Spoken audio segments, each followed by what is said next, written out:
leave it all behind you. I said, take down everything that stands in your way. Don't stop believing it'll work out again, my friend. Stand out and be a part of everything good. Wake up, you're gonna be all that you should. Try out all the things you've always wanted to be. You'll see, 'cause I know what I know, that you've got it in you, and I see that you are a winner.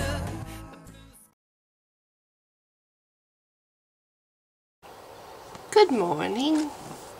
I thought this morning, to start off my day, my Veterans Day, I would read another of the 10, well, from my book that I got for my birthday called Nailed. 10 Christian Myths That Show Jesus Never Existed at All by David Fitzgerald. Yeah, I have a slight problem as far as reading this book straight through. Myth number 2 is really long. It's a really long chapter. So we're going to skip over it. Yeah, we're going to skip over it. We might come back to the longer chapters, but I thought to start with, I would read the short chapters. Just figured it's a little easier that way.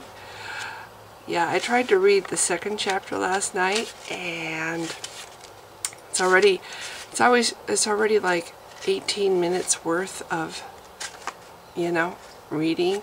So what I think I'll do is split it into 2 parts. So maybe I'll do that after I put up myth number 3. So, okay, myth number 3. This is my favorite because unfortunately Christians still embarrass themselves by evoking the Josephus thing, the whole thing with Josephus. They bring it up, and I'm sorry, all you have to do to debunk that is check out the day that Josephus was born, what was his birthday, and check out the approximate day that Jesus, this fictional character, Jesus, died. That's it, the end.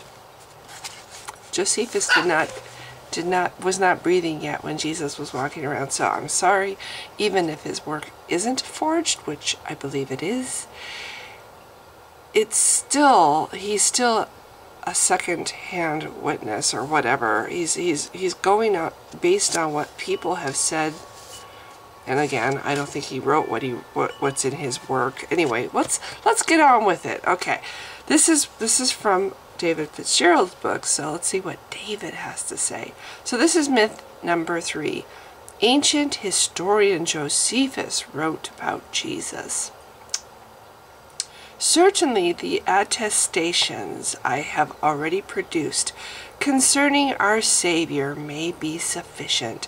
However, it may not be amiss if, over and above, we make use of Josephus, the Jew, for a further witness.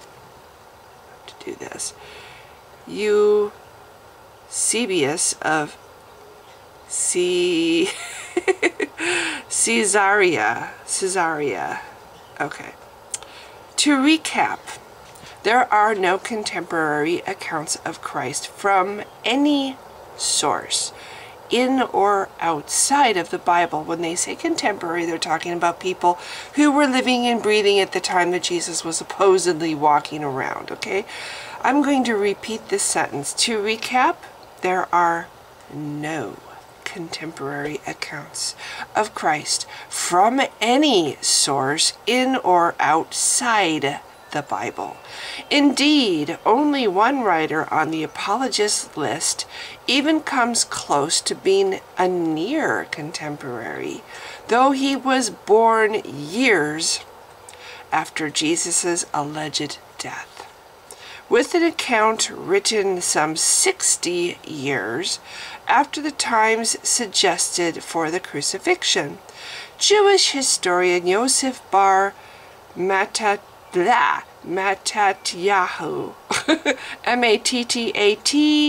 Yahu, better known to us as Flavius Josephus. In the year 93 or 94, Josephus wrote his Antiquities of the Jews, which contains two disputed passages many hold up as historical evidence for Jesus. The first is the so-called Testimonium Flavianum, a snippet that interprets an otherwise gloomy chapter to bring us this brief but glowing summary of Jesus' miraculous career. Let me just brace myself for this. Now, there was about this time Jesus, a wise man, if it be lawful to call him a man, for he was a doer of wonderful works, a teacher of such men as received the truth with pleasure. He drew over to him both many of the Jews and many of the Gentiles. He was the Christ. And when Pilate, at the suggestion of the principal men amongst us, had condemned him to the cross, those that loved him at the first did not forsake him, for he appeared to them alive again the third day, as the divine prophets had foretold these and 10,000 other wonderful things concerning him. And the tribe of Christians, so named from him, are not extinct at this day. Antiquities, Book 18, Chapter 3. We're having a bit of a windstorm outside. That's what we get here in Seattle, Western Washington, a lot. But is it true? Dee dee dee dee dee dee dee dee dee dee dee dee dee. I'm sorry. Okay, the passage. I'm sorry, it's hard to take this seriously. The passage is so blatantly counterfeit. Okay, you know what? I'm going to do stuff to make the dog stop barking, like closing this door. So hang on a second. Expecting a flawless read, were you? If you know me, you would not expect such things. Okay, but is it real? The passage is so blatantly counterfeit that no historians today deny it is a later Christian forgery. I'm going to read that again too. That no historians today deny it is a later Christian forgery. The only debate is over how much of it is a forgery. Still, wishful apologists try to argue that Josephus really did mention Jesus, and over-enthusiastic scribes merely embellished his account. They even try to reconstruct the original testimonium.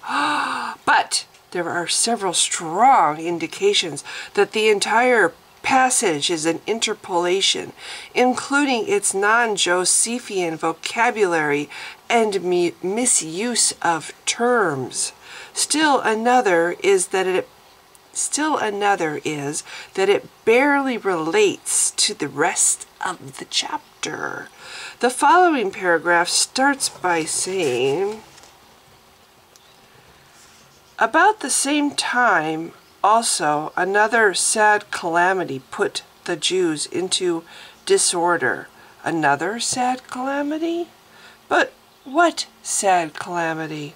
Josephus has just presented a commercial for Jesus, not a sad calamity. I'm trying to figure out what I read that wrong.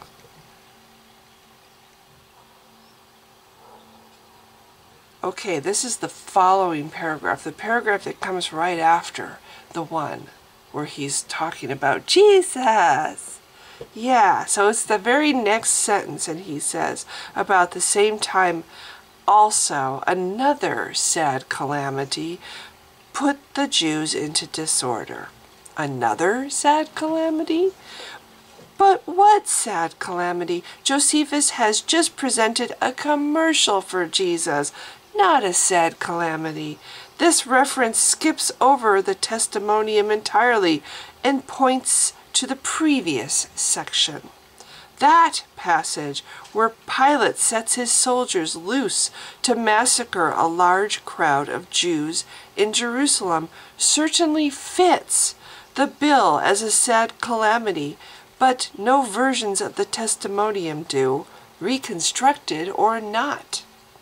Many commentators, including Doherty, G.A. Wells, and Peter Kirby, have noted that without the testimonium passage, the two passages flanking it flow seamlessly into each other.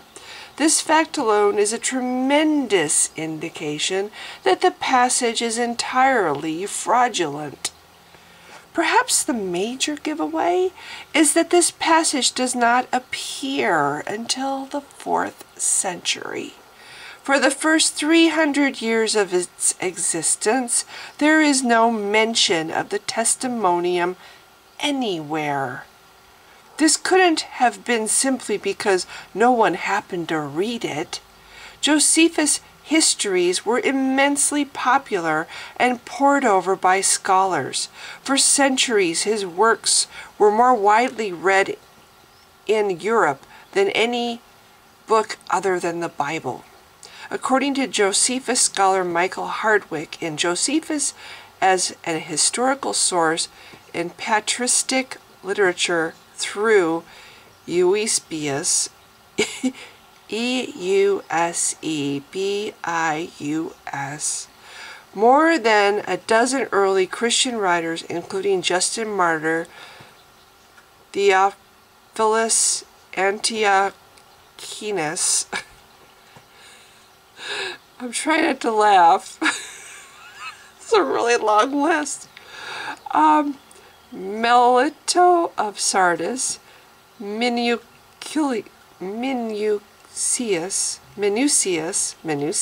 Felix, I probably said that wrong, Irenaeus, Irenaeus, Clement of Alexandria, Julius Africanus, Pseudo-Justin, Tertullian, Hippolytus, I'm sorry, okay, too much, Tertullian, Hippolytus, okay, I'll spell this one, Hippolytus, Origen, Methodius, and Lactantius, Lactantius, are known to have read and commented on the works of Josephus. Origen, in particular, relied extensively on him. His own writings are filled with references to Josephus, but it is obvious Origen had never heard of the testimonium. When his skeptical Roman opponent Celsus asks what miracles Jesus performed, Origen answers that Jesus' life was indeed full of striking and miraculous events, but from what other source can we furnish an answer than from the gospel narratives? Contra Celsum 2.33. In the same book, 1.47, Origen even quotes from Antiquities of the Jews in order to prove the historical existence of John the Baptist, then adds that Josephus didn't believe in Jesus and criticizes him for failing to mention Jesus in that book. Ooh, can we read that again? Yeah, okay. Origen, we're talking about Origen, and he's trying to find other things besides the Bible that mention Jesus, okay? Yeah, so when his skeptical Roman opponent Celsus asks what miracles Jesus performed, Origen answers that Jesus' life was indeed full of striking and miraculous events, but from what other source can we furnish an answer than from the gospel narratives? ? In the same book, Origen even quotes from Antiquities of the Jews in order to prove the historical evidence of John the Baptist, but adds that Josephus didn't believe in Jesus and criticizes him for failing to mention Jesus in that book. See?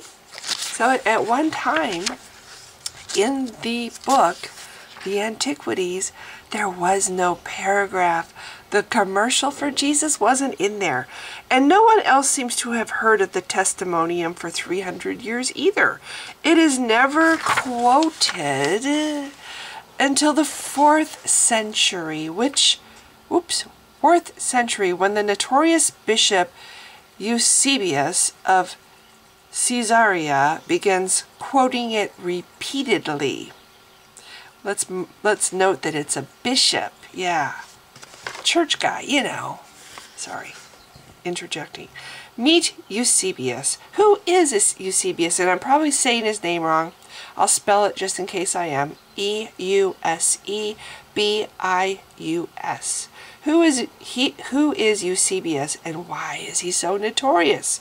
In addition to being bishop of Caesarea and courtier and biographer of the Emperor Constantine, he was the very first Christian historian, still venerated by the Catholic and Orthodox churches as the father of ecclesiastical history.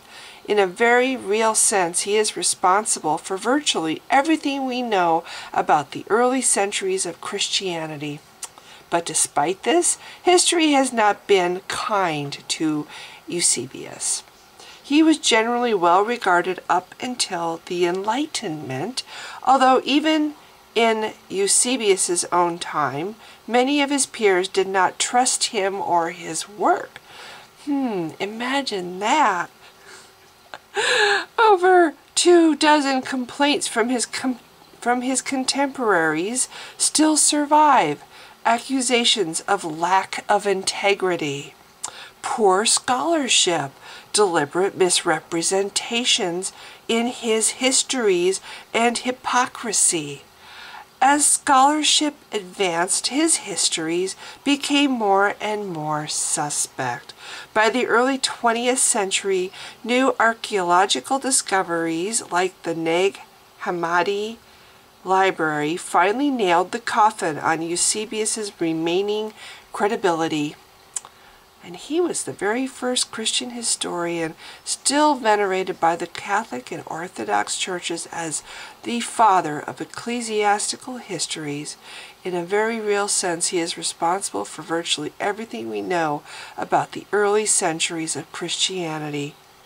But by the 20th century, new archaeological discoveries like the Nag Hammadi library finally nailed the coffin on Eusebius's remaining credibility. Gee, what does that tell you? Edward Gibbon, author of the classic Decline and Fall of the Roman Empire, said with disdain, "What can be gleaned of Eusebius does not endear him to modern scholars," and openly expressed his scorn for him in no uncertain terms more than once. Constantine biographer Jacob Burckhardt dubbed Eusebius the first thoroughly dishonest and unfair historian of ancient times. His alleged forgeries include a pair of letters between the ruler of Edessa and Jesus himself. The legend of the letters went on to include the Mandalian, or Holy Face of Edessa, a self-portrait of Jesus. A letter, possibly too, from Emperor Marcus Aurelius, alterations to Flavius Josephus' Antiquities, deliberate falsification of dates, swiping from a Roman novel to create Christian martyr biographies, and forging a heretical secession to make it appear rival Christian factions were just a small knot of misguided crackpot heretics from much later who all inherited their errors from one another. Eusebius had no difficulty in altering any inconvenient aspects of reality that didn't suit him. In fact, he seemed to doctor the facts habitually, and constantly. He rewrote his official church history at least 5 times. Wow, that really just... Whew. Constantine's vision. Apart from the testimonium, perhaps his most famous creation is the labrum, Constantine's battlefield vision of the cross. Oh, sorry. Actually, not a cross at all, but the Chiro, Chirho, the monogram of Christ in Greek. According to Eusebius's posthumous biography, this miracle converted him to Christianity, made him sole emperor, and led to the eventual dominance of Christianity over the pagan religions. Interestingly enough, however, this life-changing event did not appear in Eusebius's earlier book, Ecclesiastical History, written while Constantine was still alive. There he tells a very different story of Constantine's rise. In the earlier vision, there is no conversion story at all. Eusebius credits Constantine's victory to the fact that the future emperor was a lifelong Christian. He strongly implies that Constantine's pagan father, Constantius,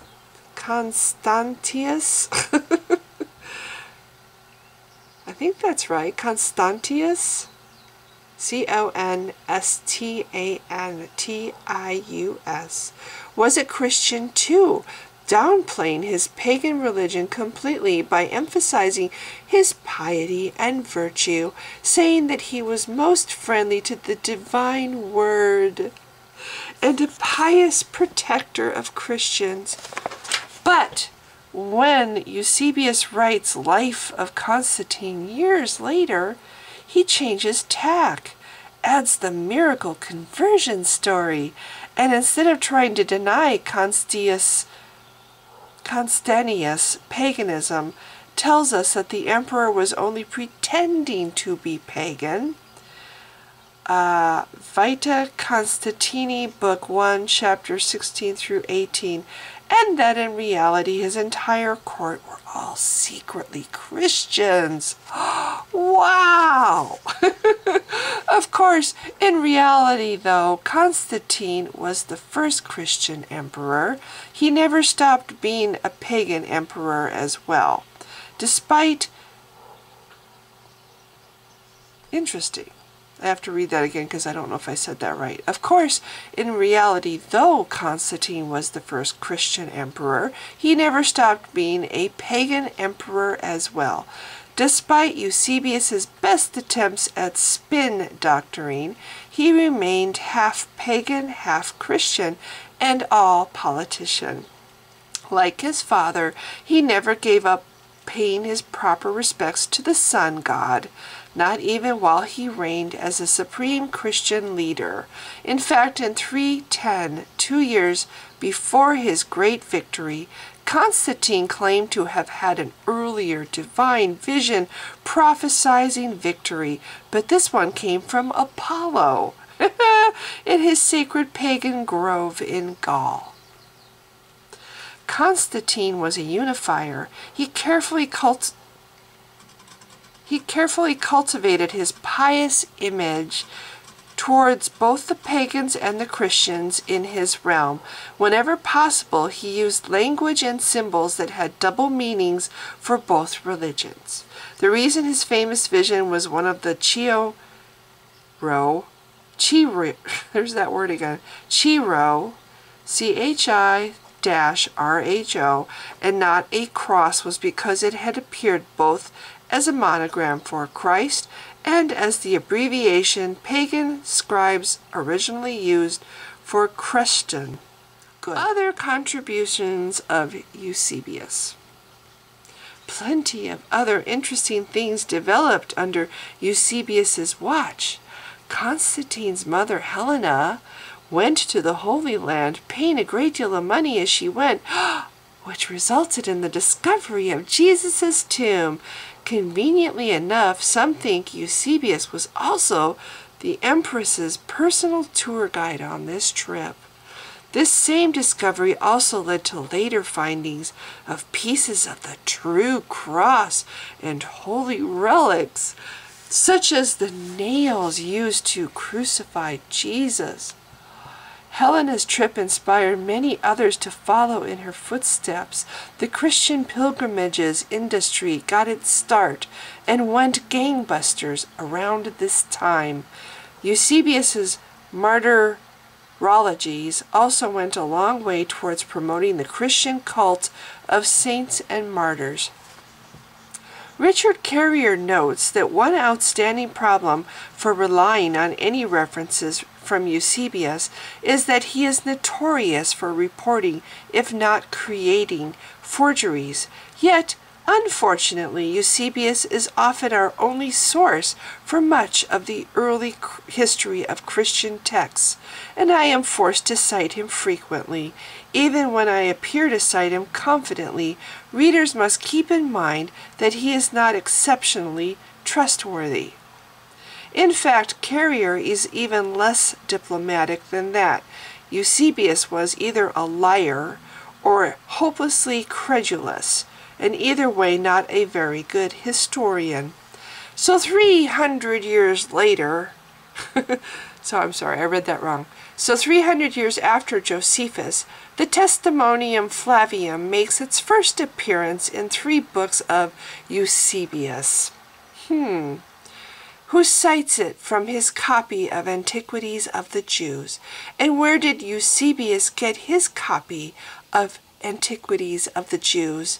He inherited it from his master, who inherited it from Origen, the same Origen who never heard of the passage. No matter how you slice it, the Testimonium sticks out like the complete fraud it is, and Bishop Eusebius is prime suspect for the forgery.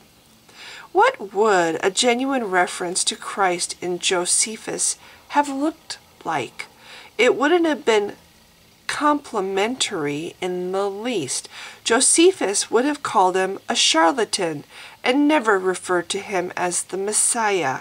The vocabulary would match Josephus's genuine writings.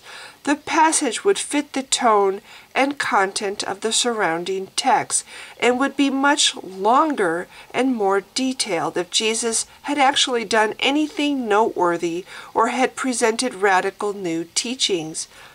But most importantly, it would have been seized upon hundreds of years earlier by the early church fathers who were so hungry for just this kind of historical evidence from Josephus.